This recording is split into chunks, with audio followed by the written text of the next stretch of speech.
तो थर्ड है हमारा फ्रॉम हाइड्रोकार्बन्स, थर्ड है हमारा फ्रॉम हाइड्रोकार्बन्स। और जब हाइड्रोकार्बन्स की बात करेंगे तो नॉर्मली एल्केन से हम लोग एल्डिहाइड या कीटोन नहीं बनाते हैं, ये सबको पता है। तो अब बचा कौन हाइड्रोकार्बन में? एल्कीन और एल्काइन। तो पहले एल्कीन एल्काइन से फर्स्ट बनाते हैं बाय ओजोनोलिसिस, फर्स्ट बनाते हैं ए बाय ओजोनोलिसिस। और ओजोनोलिसिस के लिए जब भी आप ओजोनोलिसिस कराते हो तो ओजोनोलिसिस मैंने आपको बताया था दो तरह का होता है, ऑक्सीडेटिव और रिडक्टिव, है ना। तो देखो अगर हम ओजोनोलिसिस की बात करें तो ओजोनोलिसिस आपके दो तरह का होता है, एक होता है रिडक्टिव ओजोनोलिसिस और एक होता है बेटा ऑक्सीडेटिव ओजोनोलिसिस। अब देखो रिडक्टिव ओजोनोलिसिस में आप क्या यूज करते हो? आप जिंक यूज करते हो H2O2 और O3 के साथ में, क्योंकि जिंक क्या है? एक रिड्यूसिंग एजेंट है, वो रिड्यूस करता है ना। और ऑक्सीडेटिव में आप जिंक यूज नहीं करोगे, दैट मीन H2O2 और O3 आएगा। बोलो पता चला कैसे? एक एग्जांपल के थ्रू आपको बताता हूं, है ना। देखो इसमें ओजोनोलिसिस में हम फर्स्ट बात कर रहे हैं एल्कीन्स के साथ। किसके साथ कर रहे हैं? एल्कीन्स के साथ, ठीक है। थोड़ा सा ऊपर लिख दूं अगर यहाँ लाइट ना आ रही हो इस जगह तो आ जाएगी, तो चलो कोई बात नहीं। फर्स्ट हम बात कर रहे हैं, यहाँ लिखते हैं, फर्स्ट हम बात कर रहे हैं एल्कीन्स के साथ। देखो जैसे ही हम एल्कीन्स के साथ बात करेंगे तो होगा क्या? आपके पास एक एल्कीन है CH3C CH3 double bond CH and CH3, एक एल्कीन है। मैंने थोड़ी डिफरेंट एल्कीन बनाई है ताकि हम पहचान पाए। अब सबसे पहले हम जिंक /H2O2 और O3 यानी कौन सा ओजोनोलिसिस करा रहे हैं? रिडक्टिव ओजोनोलिसिस करा रहे हैं। अब जब भी आप ओजोनोलिसिस कराओगे, जब भी आप ओजोनोलिसिस कराओगे तो सबसे पहले आपको एक इंटरमीडिएट मिलेगा ओजोनोइड। क्या इंटरमीडिएट बनेगा? ओजोनोइड। ओजोनोलिसिस जो है एक एक्सप्लोसिव रिएक्शन है, क्योंकि हाईली एक्सोथर्मिक होती है ये, तो इसको लो टेम्परेचर पर कराया जाता है ताकि एक्सोथर्मिक कम हो जाए, रिएक्टिविटी इसकी कम हो जाए। तो इसको कराएंगे किस पे? लो टेम्परेचर पे। लो टेम्परेचर जैसे 0 डिग्री सेल्सियस पे करा दो। और इंटरमीडिएट क्या बनाओगे? ओजोनोइड बनाओगे। इंटरमीडिएट ओजोनोइड कैसे बनेगा? देखो CH3C CH3 और CH3, एक देखो ये बन गया। आप इस तरह से झोपड़ी बना दो और इसको क्या बोलेंगे? ओजोनोइड, है ना, ओजोनोइड। और अब आपको करना कुछ नहीं है, आप फर्दर जब इसका ऑक्सीडेशन करोगे तो आप झोपड़ी को तो ऐसे उड़ा दोगे और यहां से बॉन्ड को बीच में से तोड़ दोगे। और अब क्या होगा? आपका कंपाउंड बन जाएगा CH3C double bond O CH3 plus ये वाला CH3C डबल बॉन्ड O और H। अब इतनी मेहनत करने से बेटर है कि आप बस क्या करो, यहां से जो डबल बॉन्ड है ना, ओजोनाइड आपको बनाने की जरूरत नहीं है। एग्जामिनर आप MCQs कर रहे हो ना, आप कंपटीशन में MCQs करोगे तो MCQs में आपको बस क्या याद होना चाहिए? इंटरमीडिएट ओजोनोइड बनता है, बस इतना पता होना चाहिए। अब और लो टेम्परेचर पे बनता है। बाकी तो आपको कराना क्या है? आप ये बॉन्ड तोड़ो, आप ये बॉन्ड तोड़ो और डबल बॉन्ड को तोड़ के इस डबल बॉन्ड से इस साइड के डबल बॉन्ड से ऑक्सीजन जोड़ दो, इस साइड के डबल बॉन्ड से ऑक्सीजन जोड़ दो।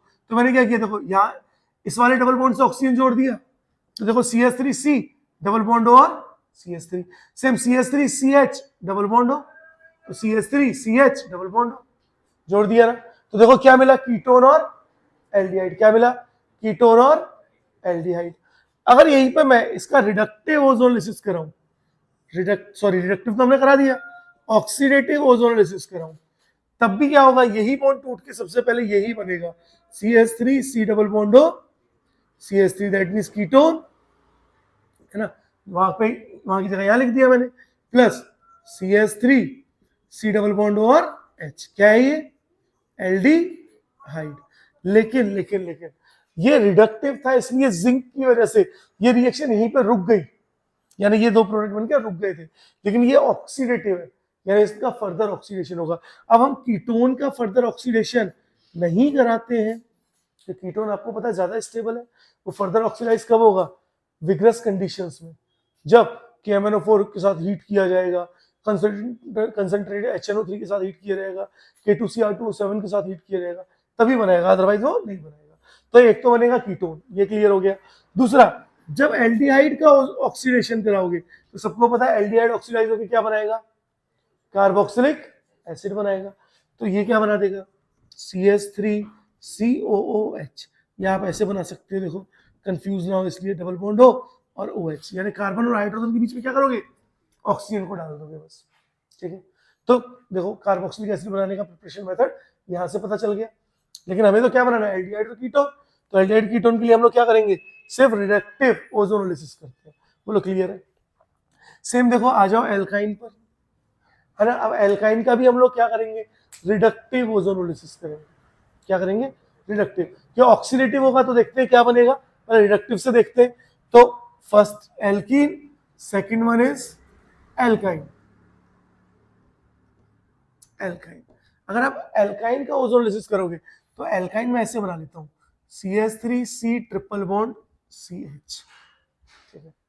अब जब इसका बॉन्ड तोड़ोगे तो मैं फिर से वही बात कह रहा हूं भाई, जिंक O3 और H2O2, फिर से वही बात कह रहा हूं, जैसे यहां पे डबल बॉन्ड टूटा था ऐसे यहां पे भी सिर्फ डबल बॉन्ड ही टूटेगा, ट्रिपल नहीं टूटेगा।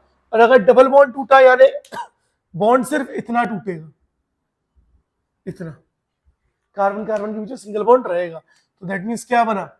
CH3C और डबल बॉन्ड से O and C double bond O और H, है ना। और यहां पे क्या बना? ऑक्सीअल, है ना। क्यों? क्योंकि दो फंक्शनल ग्रुप आ गए, कीटोन और एल्डिहाइड। किसकी प्रेफरेंस ज्यादा, किसकी प्रायोरिटी ज्यादा? एल्डिहाइड की प्रायोरिटी ज्यादा। किसकी ज्यादा? एल्डिहाइड के, अल्फाबेट वाइज नहीं, जो आईयूपैक नॉमेनक्लेचर है उसके अकॉर्डिंग प्रायोरिटी कौन से फंक्शनल ग्रुप की ज्यादा होती है? एल्डिहाइड की ज्यादा होती है ना। तो आप इसका अगर नॉमेनक्लेचर करेंगे तो 1 2 3, तो 2 ऑक्सो, C डबल बॉन्ड को ऑक्सो बोलेंगे, है ना। प्रोपेन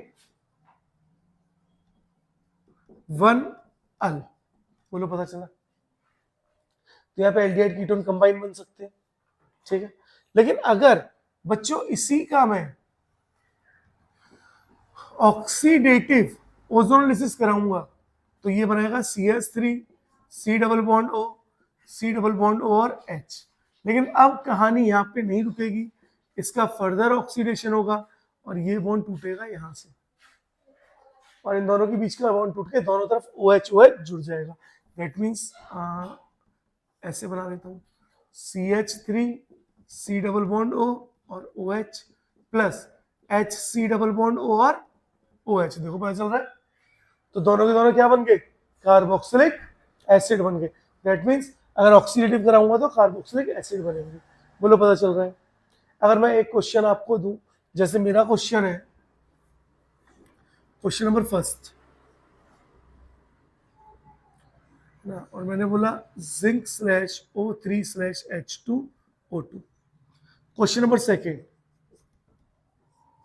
बहुत ध्यान से देखना, बहुत ध्यान से करना।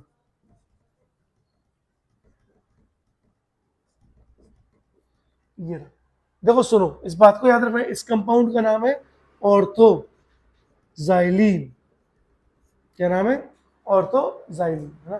तो आपको इनका ओजोनोलिसिस कराना है, तो पहले नोट करना है, फिर खुद से ओजोनोलिसिस कराओ, फिर मुझे बताओ, फिर मैं तुम्हें बताऊंगा कैसे होगा, ठीक है। करो एक बार बच्चों ट्राई। चलो तो मेरी बारी, है ना। कितनी मेहनत करोगे तुम नन्हे मुन्ने बच्चे। देखो सबसे पहला काम क्या करो? नंबरिंग करो। हमेशा जब भी कभी रिंग मिल जाए तो नंबरिंग कर दो। देखो first carbon, second carbon, third, fourth, fifth और सिक्स्थ। अच्छा कई बार बच्चे क्या करते हैं, फर्स्ट सेकंड ऐसे करते हैं, जो टूटने वाला है उसके साथ नंबरिंग नहीं करते हैं यार, है ना। तो नंबरिंग कैसे करो, एक रिदम में चलो। अब देखो ये डबल बॉन्ड है, ये बॉन्ड टूट जाएगा, यहां से देखो डबल बॉन्ड है ना, डबल बॉन्ड टूट गया। अब फर्स्ट वाले के साथ डबल बॉन्ड हो जुड़ा और सिक्स्थ वाले के साथ, तो देखो अगर मैं ऐसे बना दूं H C double bond O, this is the first, और उससे कौन जुड़ा है, second CH2, third CH2, fourth CH2, fifth CH2, और सिक्स्थ जो है फिर से डबल बॉन्ड ओ और H, first second third fourth fifth और सिक्स्थ। वो देखो ठीक है। अगर इसका रिडक्शन कराते तो ये क्या बन जाता, ओ सॉरी, अगर इसका ऑक्सीडेटिव ओजोनोलिसिस कराते तो ये एडिपिक एसिड बन जाता, एडिपिक एसिड बन जाता। अगर इसका ऑक्सीडेशन कराते फर्दर, ये पूछा जाता है, स्ट्रक्चर दे देंगे, बोलेंगे किसके ऑक्सीडेटिव ओजोनोलिसिस से एडिपिक एसिड बनेगा, तो ये एडिपिक एसिड है, 4 कार्बन बीच में और 2 CD डबल बॉन्ड O, ये तो एल्डिहाइड है भी, जब ऑक्सीडेटिव कराओगे तो COH और COH, और क्या बनेगा, एडिपिक एसिड बनेगा, याद रखना, ठीक है। नाउ इसको तोड़ो, चलो देखो जहां जहां डबल बॉन्ड है वहां वहां से टूटेगा, ये तो पता पड़ गया, जहां जहां से डबल बॉन्ड है वहां वहां से। अच्छा मैंने यहाँ पे ये नहीं लिखा था, मैं लिख देता हूँ, जिंक O3 और H2O2, जिंक O3 और H2O2, ठीक है, यानी रिडक्टिव ओजोनोलिसिस करा रहे हैं। अब नंबरिंग करो, देखो हमेशा पेयर में करो, 1 और 2 एक साथ आते हैं ना, 3 और 4 एक साथ आते हैं ना, तो 1 2 3 4 5 और 6। अब देखो 1 और 2 के साथ डबल बॉन्ड थे, डबल बॉन्ड टूटे, तो देखो 1 CH3 के साथ ये फर्स्ट था, इसका डबल बॉन्ड टूटा तो क्या है, डबल बॉन्ड हो, एंड देन ये सेकंड था, फिर से डबल बॉन्ड हो, और इससे कौन जुड़ा हुआ है, CH3, एक तो ये बना। थर्ड और फोर्थ को पकड़ो, थर्ड और फोर्थ के साथ भी डबल बॉन्ड हो, डबल बॉन्ड हो है, यानी थर्ड वाला जो है क्या हो जाएगा, SC डबल बॉन्ड हो, C डबल बॉन्ड हो और H, this third and fourth, ये थर्ड और ये वाला उधर लिख देता हूँ फोर्थ, बराबर चल रहा है। सेम अगर आप फिफ्थ और सिक्स्थ को पकड़ोगे तो फिफ्थ के साथ भी डबल बॉन्ड हो और सिक्स्थ के साथ भी डबल बॉन्ड हो, तो H तो यार हमेशा होता ही है ना, डबल बॉन्ड हो, और C डबल बॉन्ड हो और H तो यार सबको पता है ना, कार्बन कितने बॉन्ड बना रहा है, 3 बॉन्ड बना रहा है यहाँ पर, 1 2 और 3, तो चौथा कौन होगा, हाइड्रो तो नहीं होगा, बोलो पता चला। तो देखो ये दोनों सेम है, ये दोनों एक मिले, ये एक मिला, है ना। तो आपसे पूछ लिया जाता है कि कौन सा कितने मोल बन रहा है, तो आपको ये भी पता होना चाहिए। तो क्या आप इस तरह से तोड़ सकते हो, पक्का।